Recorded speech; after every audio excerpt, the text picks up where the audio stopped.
अच्छे हैं और वे टू ऑफिसर्स चैनल्स में आपका स्वागत है। अगर आप नए हैं तो हमारे चैनल को सब्सक्राइब करिए और इस वीडियो को अंत तक देखें। पूरे डिटेल में हम बात करेंगे यूनियन बैंक ने जो नोटिफिकेशन निकाला है आईटी ऑफिसर का, उसके बारे में। तो आखिर तक बने रहिए। तो चलिए स्टार्ट करते हैं इस वीडियो को और आगे बढ़ते हैं। तो यूनियन बैंक दोस्तों एक आईटी ऑफिसर का रिक्रूटमेंट लेके आया हुआ है। देखिए यहाँ पे असिस्टेंट मैनेजर आईटी, जो कि आईबीपीएस एसओ आईटी जो होता था पहले, मतलब अभी भी होता है, उसमें ये रिक्रूटमेंट पहले लिया जाता था स्केल 1 के लिए। लेकिन इस बार यूनियन बैंक अपनी वैकेंसीज रिपोर्ट नहीं किया आईबीपीएस एसओ वाले एग्जाम में जो 2024 में हुआ था, उसमें रिपोर्ट जीरो किया। और इस बार अलग से एक वैकेंसी निकाली है जो असिस्टेंट मैनेजर आईटी के लिए है और क्रेडिट ऑफिसर के लिए भी आई है। तो 250 वैकेंसी काफी अच्छी वैकेंसी है दोस्तों। अगर आप लोग आईबीपीएस एसओआईटी में कुछ मार्क्स से रह गए हैं या फिर आप वेटिंग लिस्ट में हैं, तो ये वैकेंसी आपके लिए काफी मतलब भरोसेमंद और एक बेस्ट अपॉर्चुनिटी रहने वाली है, क्योंकि सिलेबस लगभग सेम रहेगा दोस्तों। अगर आप बैंकिंग या फिर आईबीपीएस एसओआईटी या एसबीआई एसओआईटी का प्रिपरेशन कर रहे थे और आपका कुछ मार्क्स से रह गया, तो ये वैकेंसी आपके लिए ही है। तो आइए बात करते हैं इस वैकेंसी के बारे में। वैकेंसी देख लीजिए, यहाँ पे अलग अलग कैटेगरी के लिए दिया हुआ है कितना, 37, 18 और 67 और 103 अनरिजर्व कैटेगरी के लिए है। ईडब्ल्यूएस सारे कैटेगरीज का डिटेल दिया हुआ है, आप अगर चाहें तो वीडियो पॉज करके देख सकते हैं। फिर आइए हम बात करते हैं इसका स्टार्टिंग। तो 30 अप्रैल से ही हो गया था फॉर्म फिलअप का और ये 20 मई तक चलेगा दोस्तों। 20 मई से पहले आप इस फॉर्म को भर लें। अगर लास्ट मिनट का वेट ना करें, जल्दी से इस फॉर्म को भर लें। और आइए बात करते हैं दोस्तों, ये सब तो फाइनल यहाँ पे चलते हैं। मैं आईटी की बात करूंगा, क्रेडिट ऑफिसर की मैं बात नहीं करूंगा। ये स्केल 1 के आईटी ऑफिसर के लिए है। तो यहाँ पे दोस्तों सबसे बड़ी बात, इस बार चेंजमेंट हुआ है स्केल 1 में। 1 ईयर मिनिमम एक्सपीरियंस मांगा गया है। तो अगर आप ग्रेजुएशन के बाद 1 ईयर एक्सपीरियंस से ज़्यादा अगर आप एक्सपीरियंस ले चुके हैं किसी भी कंपनी में आईटी फील्ड में, और दोस्तों ये ज़रूरी है कि इस फील्ड में ही आपका हो जो भी एक्सपीरियंस है। तो आप इस फील्ड को देख लें, क्लाउड ऑपरेशंस, डेवऑप्स या फिर नेटवर्किंग, साइबर सिक्योरिटी या फिर एपीआई डेवलपमेंट एंड मेंटेनेंस, ये फील्ड में रहे तभी आप अप्लाई करिए, क्योंकि यहाँ पे क्लियरली इन्होंने मेंशन किया है कि इसी फील्ड का हमें चाहिए। और आपको प्रूफ भी देना पड़ेगा अपने कंपनी के लेटर हेड, मतलब जो भी एक्सपीरियंस लेटर मिलेगा वो अपने कंपनी के एचआर से आपको इसका फॉर्मेट मैं अभी आगे बताऊंगा इस वीडियो में, उस पे आपको वैसे ही फॉर्मेट में सबमिट करना रहेगा।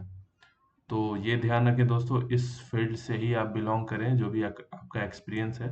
और यहाँ पे एलिजिबिलिटी जैसे बाकी आईटी ऑफिसर्स वाले रिक्रूटमेंट्स में होती है, यहाँ पे आपका computer science engineering, electronics and communication भी, मतलब टेलीकम्युनिकेशन है। और यहाँ पे इन्होंने क्लियरली मेंशन किया है कि अगर एक फील्ड में अगर मतलब दो फील्ड में अगर स्पेशलाइजेशन है, जैसे electronics and communication, electronics and electrical, तो एक फील्ड जो मेजर आपका हो, इसमें मेंशन किया गया हो, तभी आप एलिजिबल हैं।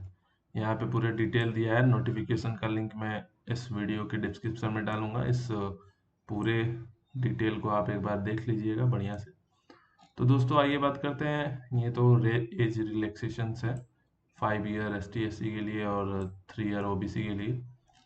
आइए हम बात करते हैं अब एग्ज़ाम पैटर्न पे। और उससे पहले हम बता दें कि ये प्रोबेशन पीरियड भी रहेगा आपका दोस्तों, 2 साल का। आप बैंक ज्वाइन करेंगे उसके बाद। और सर्विस बॉन्ड रहेगा 2.5 लाख, 2.5 लाख प्लस जीएसटी, मतलब ये मान के चलिए मोटा मोटी 3 lakhs का आपका ये रहेगा बॉन्ड, अगर आप 2 साल से पहले छोड़ देते हैं इस बैंक को। तो अपने हिसाब से ये देख लीजिएगा सब दोस्तों, सारी क्राइटेरिया को देख के उसके बाद फॉर्म फिल करिएगा। यहाँ बात करते हैं हम लोग ऑनलाइन टेस्ट। ये ऑनलाइन टेस्ट सिंगल लेवल पे होगा जो रिटन होगा, उसके बाद इंटरव्यू होगा। 1:3 में सिलेक्शन होगा इस टेस्ट के बेस पे, और बाद में इंटरव्यू होगा उन बच्चों का जो सेलेक्ट हुए रहेंगे। तो पार्ट 1 में आपका ये क्वांटिटेटिव एप्टीट्यूड, रीजनिंग, इंग्लिश जो अधिकतर एग्जाम में होता है। एसबीआई का ही पैटर्न फॉलो किया है इन्होंने, लेकिन एसबीआई में निगेटिव मार्किंग नहीं थी, इसमें निगेटिव मार्किंग है दोस्तों, 1/4 नेगेटिव मार्किंग है। तो आप देख सकते हैं ये मार्क्स है, और फिर प्रोफेशनल नॉलेज 75 क्वेश्चन आएंगे 150 मार्क्स के। तो टोटल मार्क्स ये 225 मार्क्स होगा और 150 क्वेश्चन होंगे दोस्तों। तो और ड्यूरेशन भी यहाँ पे लिखा हुआ है, 75 मिनट आपको मिलेगा इसको सॉल्व करने के लिए, फिर 75 मिनट आपको मिलेगा प्रोफेशनल नॉलेज सॉल्व करने के लिए। और ये इंग्लिश हिंदी दोनों में रहेगा एक्सेप्ट इंग्लिश। तो दोस्तों यहाँ पे आप देख सकते हैं कि ये मैंने यहाँ पे मैंने बताया बताया था कि 1/4 नेगेटिव मार्किंग रहेगी, और ग्रुप डिस्कशन भी हो सकता है, जरूरी नहीं कि ये हो, लेकिन अगर ये होता है तो इसमें भी मतलब मिनिमम क्वालिफाइंग मार्क्स 25 नंबर आपको लाने पड़ेंगे और 22.5 marks reserve category ST SC OBC के लिए। तो मतलब इसमें लिखा है कि ये कंपलसरी है नहीं कि ये होगा, लेकिन अगर बैंक चाहे तो ये ग्रुप डिस्कशन भी करा सकता है, और पर्सनल इंटरव्यू तो होगा ही दोस्तों। यहाँ पे देखिए मैंने आपको पहले ही बता दिया था कि 1:3 में वैकेंसी के लोगों को सेलेक्ट किया जाएगा इंटरव्यू के लिए। तो फाइनल सिलेक्शन इंटरव्यू कंडक्ट कराया जाएगा, ये सब पूरा डिटेल लिखा है कि अगर क्या क्या पैटर्न रहेगा, लेकिन मेनली आप पैटर्न मानिए कि टेस्ट होगा, उसके बाद इंटरव्यू होगा, मतलब सिंगल टेस्ट उसके बाद इंटरव्यू, और 1:3 में टेस्ट सेलेक्ट करेंगे लोग, उसके बाद इंटरव्यू कंडक्ट होगा और सिलेक्शन उसी बेस पे होगा। तो अगर आप दोस्तों, अगर आपके पास कोई जैसे यहाँ पे मैं बात करना भूल गया, अगर इनमें से आपके पास सर्टिफिकेशन है कोई भी, नहीं भी है तो भी चलेगा, लेकिन डिजराइबल है, मतलब आप है तो काफ़ी अच्छा, इंटरव्यू में आपको एज मिलेगा, अगर नहीं है तो कोई बात नहीं, आप फॉर्म फिलअप कर दीजिए। तो दोस्तों यहाँ पे हमने पैटर्न का बात कर लिया, अब बात करते हैं कि ये देखिए कुछ एग्जामिनेशन सेंटर्स लगभग सारे स्टेट में, हर मेन मेन जो सिटीज़ हैं वहाँ पे इन्होंने सेंटर दिया हुआ है। तो उसकी बात नहीं है कि बहुत कम जगह सेंटर है, काफ़ी जगह सेंटर मिला हुआ है और आसानी रहेगी कैंडिडेट्स के लिए एग्ज़ाम देने में। फिर यहाँ पे दोस्तों एक चीज़ मैं बात करूँ, यहाँ पे जनरल कैटेगरी के लिए काफ़ी ज़्यादा 1180 रुपये रखे गए हैं, लेकिन अगर आप एक जॉब लेना चाहते हैं दोस्तों आईटी ऑफिसर का स्केल 1, तो थोड़ा बहुत तो आपको ये पैसे देने पड़ेंगे, थोड़ा ज़्यादा है, कम रख सकते थे, लेकिन अलग से एग्ज़ाम ले रहे हैं तो थोड़ा इनका खर्च ज़्यादा होगा, इस वजह से 1180 रुपये रखे हैं। और एस टी एस सी के लिए तो चलिए ठीक है, 177 रुपये। तो दोस्तों अब ये सब आप ध्यान, एक चीज़ देना है आपको कि ये डिटेल ज़रूर पढ़ना है, कैसे गाइडलाइंस है फ़ोटो अपलोड का, या फिर कैसे फ़ोटो अपलोड करना है, ये आप ज़रूर पढ़ें, क्योंकि कभी कभार होता है कि बच्चे ये सब नहीं पढ़ते हैं और बाद में अपना फॉर्म फिल करते हैं, उसके बाद उनका फॉर्म रिजेक्ट हो जाता है।